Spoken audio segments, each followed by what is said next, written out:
Hey kids and preteens, thanks so much for joining us online. On behalf of our kids ministry, we want to wish you and your family the most hype and healthy, happy New Year's ever!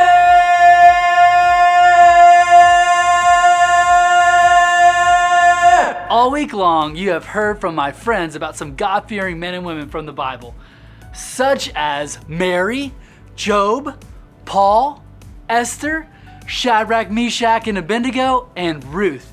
And man, they truly experienced some of the most difficult trials and troubles imaginable. Whether it was having all your possessions and family taken away from you, or needing to save your entire people group from being totally destroyed, no matter how bad it was, no matter how bad it got, because God was with them, everything was gonna be okay. And as we kick off the new year, I want to talk with you about another man in the Bible who didn't just have a bad 2020 year like the rest of us, but whose whole life was filled with difficulty. He went from the pit to prison to the palace. Any guesses? That's right, Joseph. So what are you waiting on? Join me as we walk through his story. Well, hello there, kids and preteens from the future. I'm a Hebrew who has come to Egypt to receive aid in the midst of a famine that has swept through our land for the last 7 years. But thanks to Joseph, Pharaoh's second in command, my family is well fed and taken care of. To both the Israelites and the Egyptians, it is clear that God was with Joseph and is giving him much success. In fact, did you know that this is actually what Joseph dreamt about ever since he was a kid? He dreamt that his brothers, even his own father, would bow down to him. I don't know about you, but sharing these dreams to your dad and older brothers may have not been the best idea, but Joseph did it anyway. And this, along with his father playing favorites and making him a fancy, colorful coat for him, it angered his brothers very much. It angered them to the point that they wanted to get rid of Joseph. They all had a plan to throw him in the pit and leave him there for dead. But one of his brothers thought it would be a better idea to sell him as a slave. So they took his colorful coat and covered it with animal blood. Ugh, gross. And they lied to their father that Joseph had been killed by a wild animal. I know your siblings may get on your nerves and annoy you like crazy, but you're not ready to disown them and sell them into slavery, are you? I didn't think so. I told you poor Joe had it rough. Soon after, Joseph went to live in a foreign town where he would serve a man named Potiphar. Get it? It's a pot. As Joseph worked, Potiphar knew something was different about this guy. Even though Joseph's family thought he was dead and he may have felt all alone, Genesis 39:2 says, "The Lord was with Joseph so that he prospered and he lived in the house of his Egyptian master." Things are finally looking up for Joseph. Yay!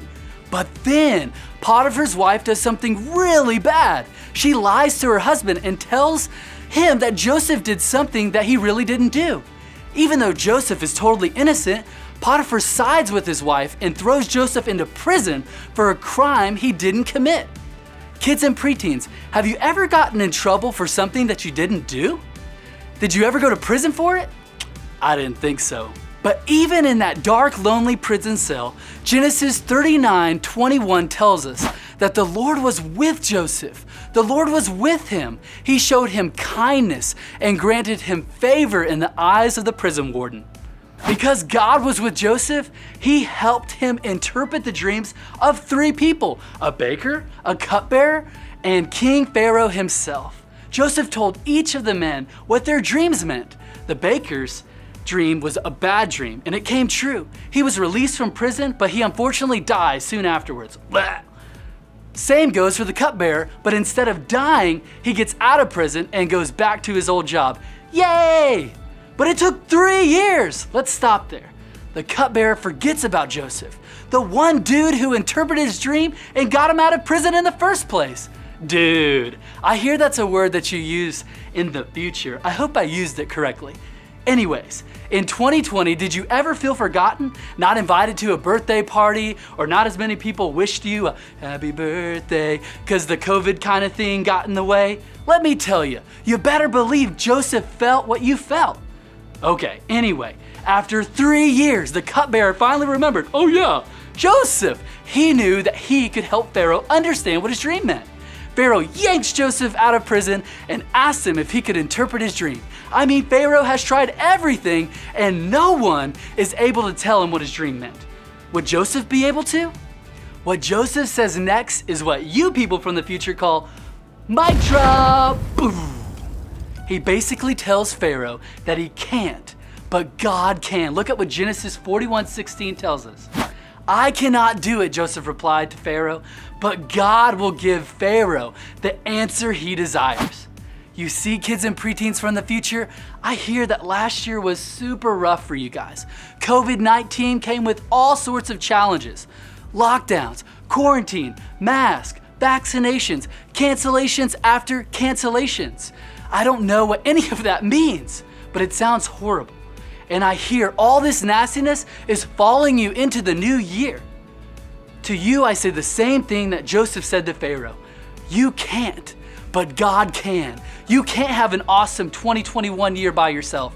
You can't grow closer to God and love others well in your own strength. You can't do any of that on your own, but God can do it through you.